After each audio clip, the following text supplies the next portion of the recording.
শাড়ি পরতে এত ভালো লাগে যে বলার মতো না। তাই তো তুনিয়াপুর বাসায় যাওয়ার জন্য আরও সুন্দর একটা শাড়ি কিনে ফেললাম। দেখেন কত নাইস, ব্লাউজটি পুরো কাজ করা রয়েছে এবং হাতাতেও খুব সুন্দর ডিজাইন করা এবং কাপড়টি হচ্ছে ফেন্ডি। এই কাপড়ের শাড়ি এই ফার্স্ট টাইম আমি পরতেছি এবং খুবই খুবই নাইস লেগেছে আমার কাছে। সি থ্রো না, সো কিছুই দেখা যাবে না, বাট অনেক গ্লেসি কাপড়টি, যার কারণে খুব ভালো লেগেছে। আর আঁচলে দেখতে পাচ্ছেন পুরো ডায়মন্ড আর ডায়মন্ড, মানে ডায়মন্ড ছাড়া তো আমার ভালোই লাগে না।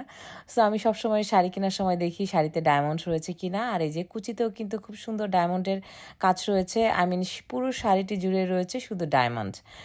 আর পায়ের মধ্যে খুব সুন্দর চিকন করে ডায়মন্ড দেওয়া। আমার কাছে তো শাড়িটি ভীষণ ভালো লেগেছে। দেখেন একদম প্রথম থেকে শেষ পর্যন্ত কাজ আর কাজ। আর শাড়ির পাড়ের ইনার দেওয়া রয়েছে যাতে সুজের সাথে লেগে নষ্ট না হয়ে যায় ডিজাইনগুলি। তো এই কারণে আরও বেশি ভালো লেগেছে। আর এই যে দেখেন কাটওয়ার্ক করা, আমার কাছে কাটওয়ার্ক যে কি ভালো লাগে যে বলার মতো না।